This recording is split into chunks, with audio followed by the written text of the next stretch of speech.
आज हम शुरू करने जा रहे हैं टैक्सोनॉमिकल एड्स, और ये बहुत इंपॉर्टेंट और अच्छा सा टॉपिक है, आप इंजॉय करेंगे इसे। टैक्सोनॉमिकल एड्स में एड्स तो आपको पता चल रहा है कि कुछ ऐसी चीज़ें हैं जो मतलब जैसे एडवर्टाइजमेंट देते हैं उस तरह से कुछ चीज़ें हैं जो हमें हेल्प करेंगे टैक्सोनॉमी में। टैक्सोनॉमी क्या होता है? ये डील करता है उन प्रिंसिपल से, उन प्रोसीजर से जिससे हम किसी भी ऑर्गेनिज्म को आइडेंटिफाई करते हैं, नोमेनक्लेचर करते हैं, क्लासिफाई करते हैं। ठीक है, तो ये टेक्निक है कि हम किसी भी ऑर्गेनिज्म का डायरेक्टली क्लासिफिकेशन करते हैं, उसे नाम देते हैं, उसे पहचानते हैं।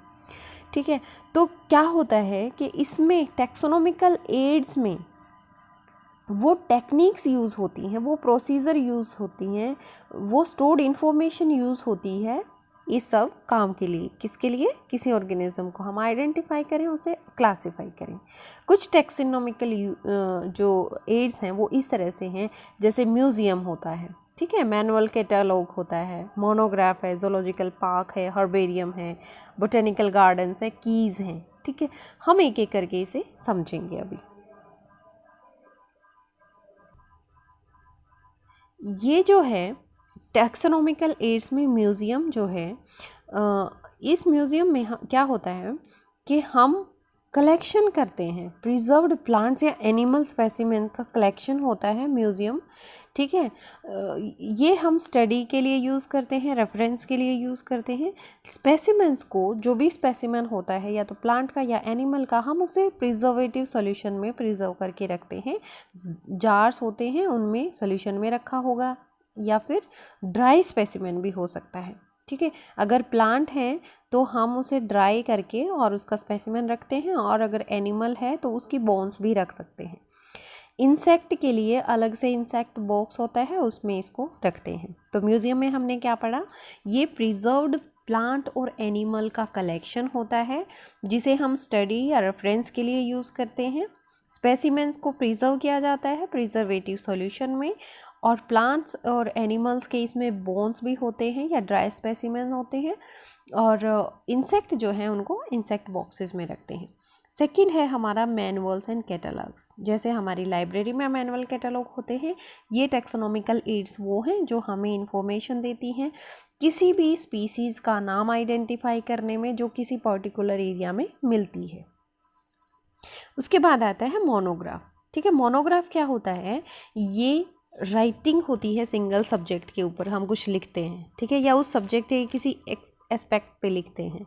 तो जो मोनोग्राफ और कैटलॉग है, इसमें रिकॉर्ड होता है, डिस्क्रिप्शन रिकॉर्ड होती है जो हमें मदद करती है उस ऑर्गेनिज्म को आइडेंटिफाई करने में।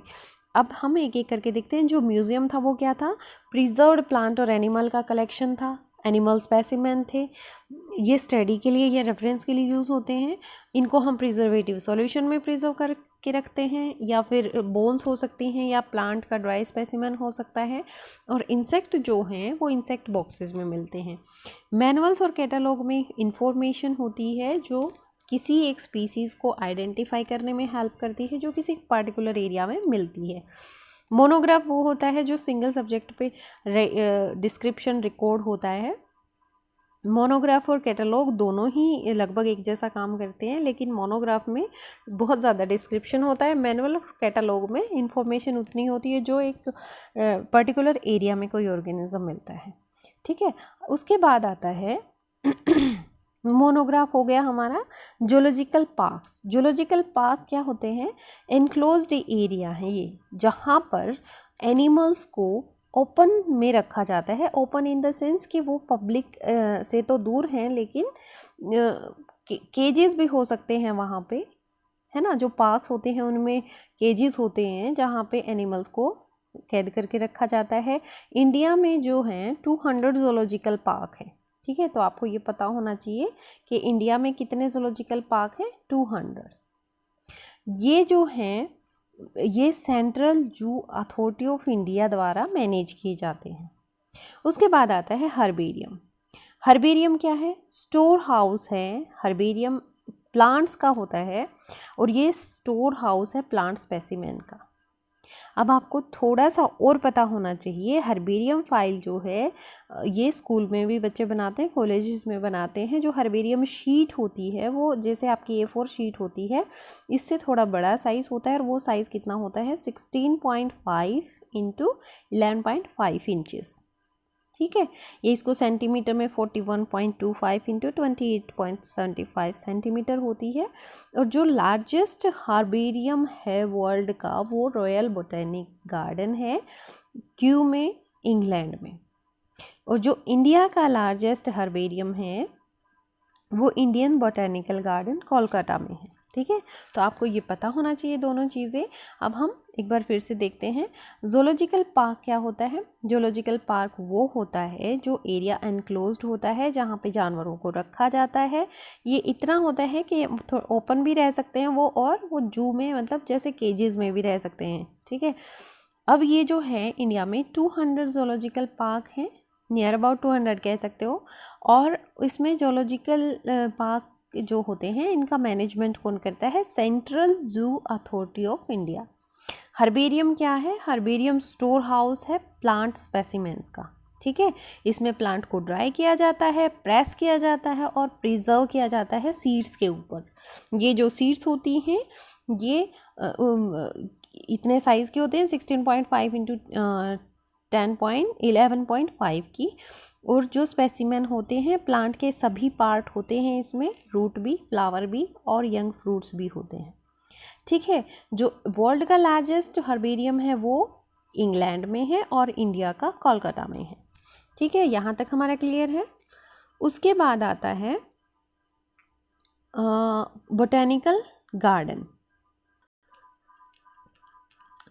अब हम जो बोटेनिकल गार्डन है उसमें क्या होता है, जो बोटेनिकल गार्डन होता है एक्चुअली में ये लिविंग प्लांट्स का कलेक्शन होता है जो अपनी नेचुरल हैबिटेट के सिमिलर होता है। जैसे हमारे गार्डन्स होते हैं, आप इसी तरह से समझ सकते हो कि जैसे हमारे घर में गार्डन होता है तो हम उसे नेचुरल कंडीशन देने की कोशिश करते हैं, बोटेनिकल गार्डन में भी यही होता है।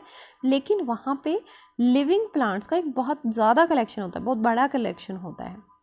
ठीक है, वो अपनी नेचुरल हैबिटेट में रहते हैं। एक्स-सिटू कंजर्वेशन होता है जर्मप्लाज्म का। जो लार्जेस्ट बोटेनिकल गार्डन है वो कहाँ है, लार्जेस्ट बोटेनिकल गार्डन एशिया का Indian botanical garden Shivpur Kolkata में है। ठीक है, और जो फर्स्ट एस्टेब्लिश्ड बोटेनिकल गार्डन की हम यहाँ बात कर रहे हैं वो है इटली में, पीसा बोटेनिकल गार्डन। कुछ और फेमस बोटेनिकल गार्डन्स भी हैं, जैसे बेंगलुरु में है, एक लखनऊ में है, देहरादून में है, दार्जिलिंग में है। ठीक है, बेंगलुरु वाला लाल बाग है, लखनऊ वाला नेशनल बोटेनिकल गार्डन है, देहरादून वाला फॉरेस्ट रिसर्च इंस्टीट्यूट है, दार्जिलिंग वाला लेयर्ड बोटेनिकल गार्डन है। उसके बाद आता है कीज़। कीज़ क्या है ये हमने पहले भी पढ़ी है। ठीक है, ये वो डिवाइस हैं, वो स्कीम है जिससे हम किसी भी ऑर्गेनिज्म का अल्टरनेट कैरेक्टर डायग्नोज करते हैं। ठीक है, उस कैरेक्टर को कपलेट कहते हैं।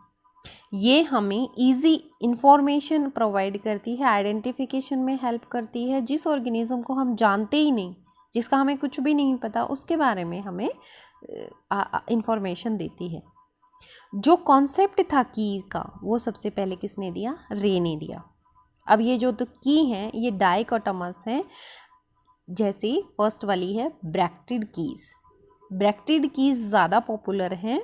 इनमें जो नंबर होता है ब्रैकेट्स में दिया होता है ताकि कॉन्ट्रास्टिंग पेयर जो हैं वो पेयरिंग कर सकें चॉइस के अकॉर्डिंग। तो यूज़र जो है वो अपने हिसाब से कैरेक्टर्स को, करेक्ट चॉइस को पिकअप कर सकता है। और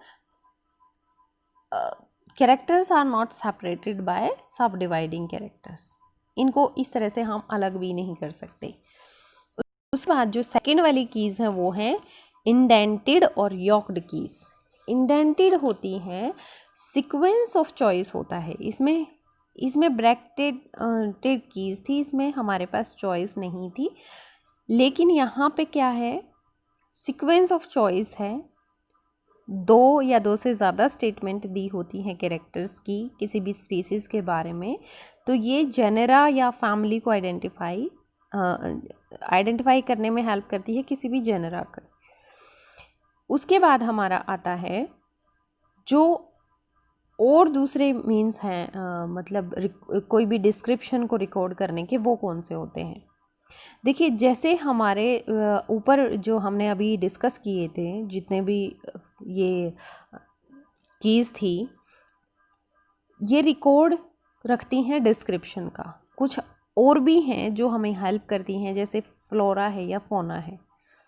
ठीक है, फ्लोरा इम्पोर्टेंट रिसोर्स है जो हमें इंफॉर्मेशन देता है टैक्सोनॉमी के बारे में, नोमेनक्लेचर के बारे में, और डिस्क्रिप्टिव डाटा देता है किसी भी टैक्सा जो हमें कवर हो चुका है, कवर कर चुके हैं, उसके बारे में। फ्लोरास जो हैं वो क्या करते हैं, जो हमारा फ्लोरा है वो इंफॉर्मेशन देता है बायोलॉजी, डिस्ट्रीब्यूशन और हैबिटेट के बारे में, जो हमें आइडेंटिफाई करवाने में आइडेंटिफिकेशन कीज़ भी और प्रोवाइड करता है। ये इंडेक्स प्रोवाइड करता है किसी भी प्लांट स्पीसीज़ का जो किसी पर्टिकुलर एरिया में हमें मिलती है। ठीक है, इसी तरह से जो एनिमल स्पीसीज़ होती हैं वो फोना की हेल्प से हम कर सकते हैं। जो टैक्सोनॉमिकल एड्स हैं, इनकी इम्पोर्टेंस क्या है, ये हमें हेल्प करती हैं वहाँ स्टोर करने में इंफॉर्मेशन को, और प्रिज़र्व करने में। स्टोर और प्रिज़र्व करती हैं ये उस इंफॉर्मेशन को किसी भी स्पीसीज़ के बारे में, ठीक है, स्पेसिमेन के बारे में। और ये बहुत ज़्यादा ज़रूरी होती हैं सिस्टमेटिक ट्रेनिंग के देने के लिए, ठीक है, ताकि कोई भी किसी ऑर्गेनिज्म को क्लासीफाई कर सके। ये फैसिलिटी देती हैं आइडेंटिफाई करवाने में, नेमिंग करवाने में, क्लासिफिकेशन करवाने में किसी भी ऑर्गेनिज्म की एक्चुअल जो स्पेसिमेन किसी भी फील्ड से जो कलेक्ट किया है उसकी। ठीक है, तो ये हमारा जो डाइवर्सिटी इन लिविंग वर्ल्ड है कंप्लीट हो चुका है, और इसमें हम क्वेश्चंस भी काफ़ी कर चुके हैं।